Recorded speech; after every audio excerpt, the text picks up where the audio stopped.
yung bagong product na ni-launch ni Ma'am, kasama ng budget, nung ating anniversary no January, no? Ito nga po, yung 5 power herbs, nilagyan ngayon ng isa pa. Pipino. Malupet. So kahit ako nung narinig ko, hindi ako na-excite. Pipino. Parang ganun kasi sa akin. Sabi ko nga, ano bang meron talaga sa pipino? Kasi lagi ko ang alam ko lang sa pipino parati, nilalagay sa mata. Pag maitim daw yung ganito mo. Diba?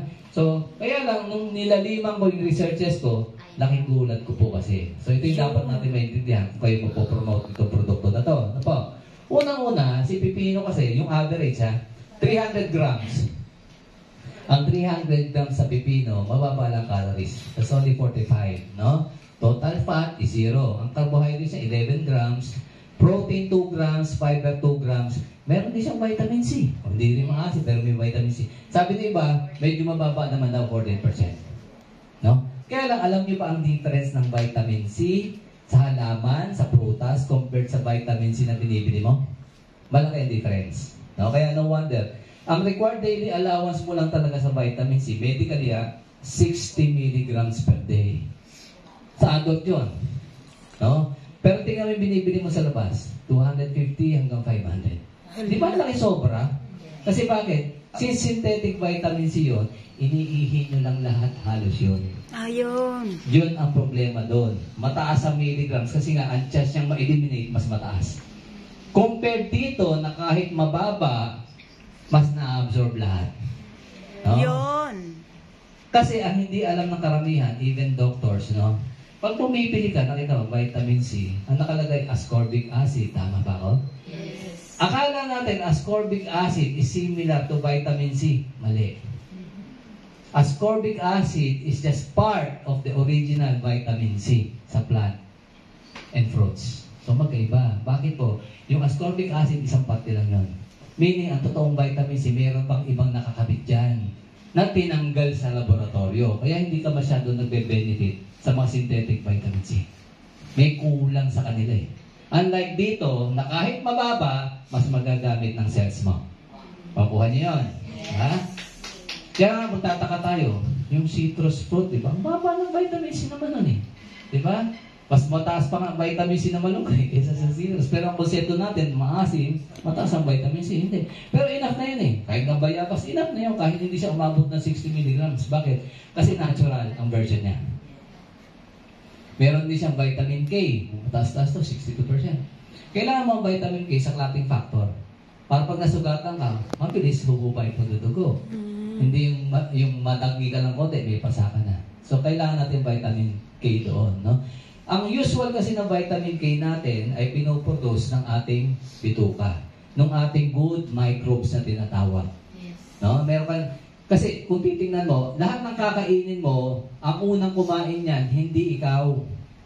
Ang trabaho mo lang taganguya. Diba? Para paliitin. Pero ang unang kakain yan, yung microbe mo sa bituka. Kasi ito yung bituka mo. Bago yung pumasok doon, may nakahilera na dyan. Aba. Yung microbes natin. Yung tinatawag na good microbes. Diba? Sila muna magdadigest ng pagkain nyo. Kaya lang symbiotic relationship yon. Kaya nga good microbes yan eh. I-digest yung pagkain, kukunin na kailangan nila, tapos bibigyan ka naman ng kailangan mo. Yun. Kaya may problema rin kung hindi balanse ang good microbes mo.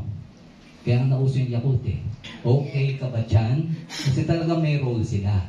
Pag masama ang balanse ng bad microbes mo, number 1, hindi maganda digestion mo. Anong indikasyon nun? Unang-una, mabaho ang utot mo. Napansin niyo ba yun? Pero pag maganda ang binibigay mo sa kanilang pagkain, mas dadami ang good microbes, tulad ng vitamins, tingnan niyo. Diba karamihan sa inyo, ututin na? Opo. Totoo naman yun. Totoo, Dok. Kaya nga minsan, hindi mo na nga mapigilan, napapuutot ka, pero walang amoy. Yun yun eh, kasi bakit? Yun yung natural na balanse. Ibig sabihin, dominante ang good microbes nyo. Alam niyo ba ang pinaka-ututin talagang species sa mundo? Baka. Kaya nga pinag-iinitan ng yung baka. Part of baka sa problema ng global warming na sinasabi nila. Kalokohan din yun eh. Sige po. Pinagpitamin na nanahimik na baka. Sila ang pinakamarami talagang contribution eh. Na yun nga sa methane. No? Ang point is, bakit sila ganun? Kasi maghapong kumakain ng yung damo. So, isa sa byproduct kasi nakakain ka ng ganon, digestion ng mikrobyo, is yun nga, meron kang gas na ganon. Pero walang amoy. Ibig sabihin, pag may amoy niyan, may nabubulok ng hindi maganda sa tiyan mo. So dapat, malilisan talaga natin yan. Magnesium is good kasi 80% ng tao sa buong mundo ay kulang sa magnesium. Alam niyo ba kaya marami ding depressed ngayon? Dahil kulang ang magnesium. Alam niyo bang antidepressant yan? Kaya hanapin natin ang good source. Pwede ka makakuha din ng magnesium dito eh. Diba? Kaya yung ibang minsan, na-depress, yung anak niya, gano'n, tapos dadalhin sa psychiatry. Minsan, ito lang naman pala ang problema eh. Kaya lang hindi sinecheck yan. So, kung gusto pang mag-supplement, okay naman. Kaya lang, nakukuha naman sa kadalasan sa mga kinakain natin. Potassium is good. Bakit? Potassium kasi, pampababa ng BP yan. Dapat kasi sa kinakain natin, hindi ko sinasabing masama yung sodium. Sabi kasi na pag sodium daw, umaalat, diba? Pag kinakain mo, tataas ang BP mo. Kaya tumataas kasi mababa ang potassium doon sa ratio ng dalawa. Dapat pagkakain ka ng sodium, mas mataas ang level ng potassium. May balancing hinahanap kasi ang katawan natin eh.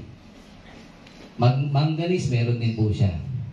Ito yung pinakamagandang reason kung bakit siya sabi kong siguro it's about time na talagang dapat kakain tayo ng pipino sa panahon natin. Lalo ngayon, di ba, tag-pipino? Mura lang kasi siya eh, kung tutuusin natin, di ba?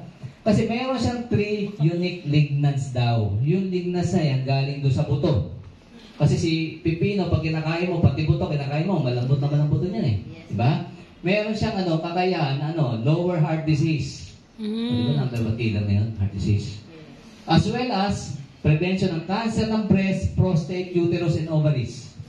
Okay, ang ganda. Kapasin nyo, mas lamang ang babae dyan, Ang sa amin niya, prostate lang eh. O ngayon, may breast, may uterus, ovary, sa inyo lahat yun. O kaya talagang bagay na bagay sa inyo. O kung may edad naman umiinom na ng baji ito dapat pala sasamahan natin ito. Yun! Diba? Para talaga todo ang protection natin.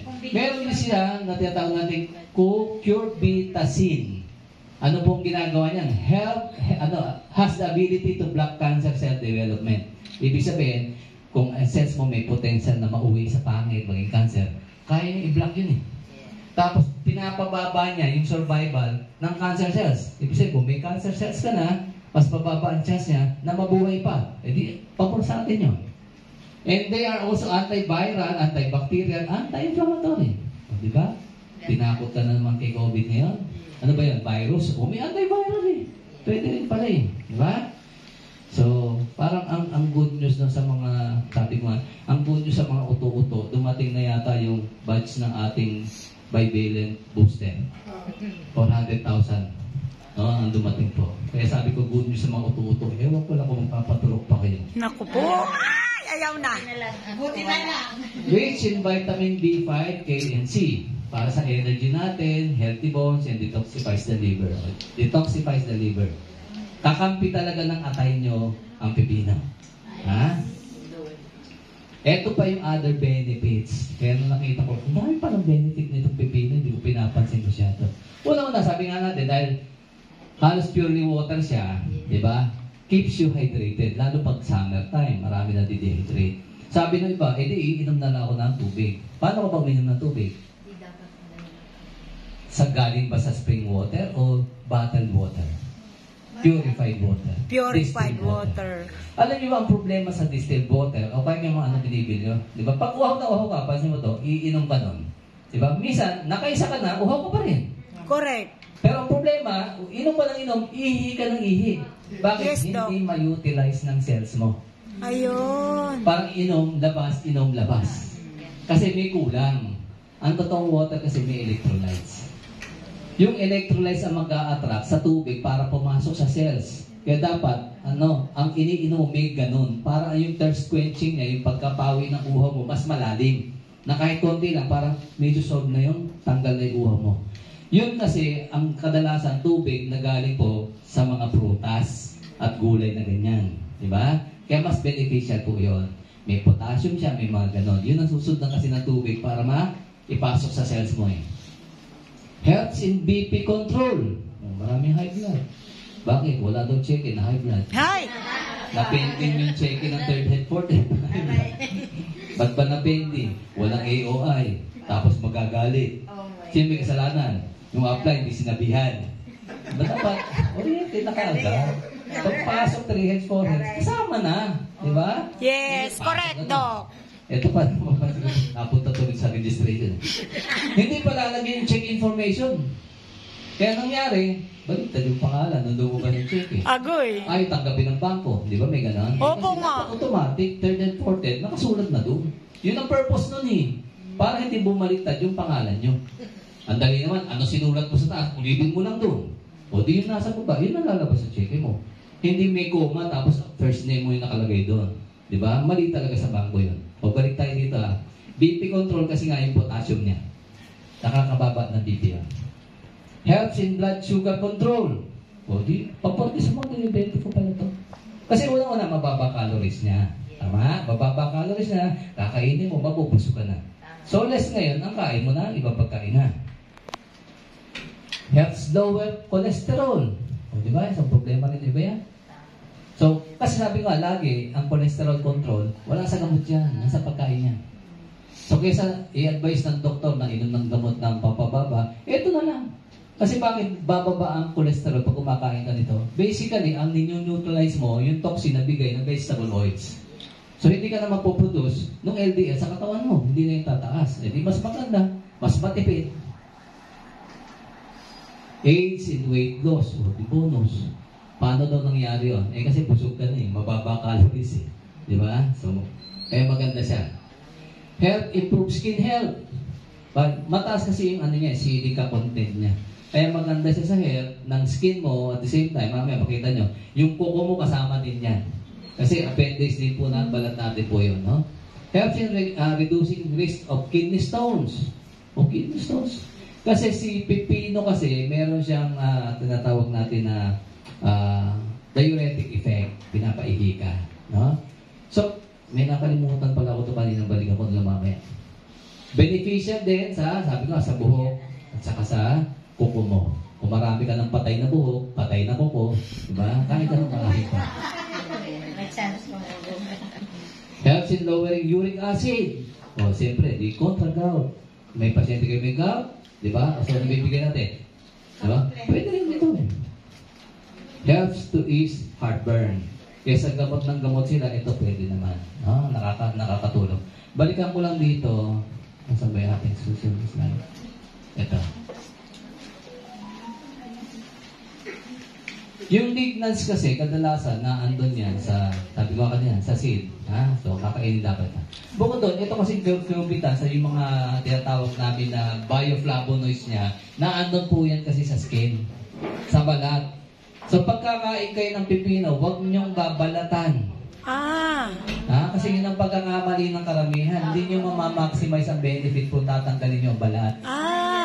Di ba ganun tayo na, babalatan ganun, tapos hihiwain ng ganun. Opo. Mali po yun. Kasi bakit? Mayaman siya sa antioxidant itong labas. Ang precaution lang, hindi kasi natin alam kung may pesticide siya. So dapat talaga, huhugasan mabuti, babad niyo muna tubig at baking soda. Ayun. Mas maganda po yun, no? Para talagang tanggal yung ating pesticide doon, no?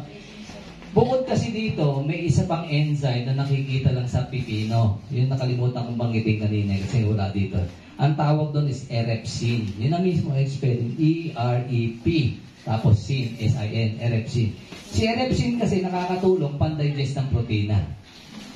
So, sabi nga natin, kung hirap ka sa digestion, no, pwede talaga ang pinya, pwede rin po ang pipino.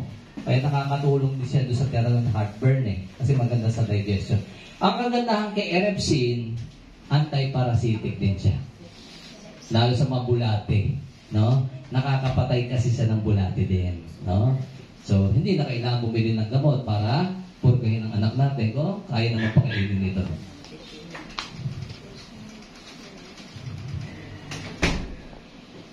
So, ito yung isang wonder talaga na na-amaze ako dito kay pipino. Diba, uso ngayon na meron colon cancer? Yes, Doc. Tumaas ngayon. I don't know kung talagang produkto ba ng bakuna talaga yun o whatever. No? Kasi ang dami ko talaga nababalitaan na meron ganito, namatay sa ganito. Reset din lang, bago na. No? Cucumber is linked to 53% less colon cancer. Ang taas mo? 53%? Ano pa isang bonus? Boost glutathione by 33%. Wow! Diyan ka magaling. Diba? Puputi ka na. Healthy ka pa.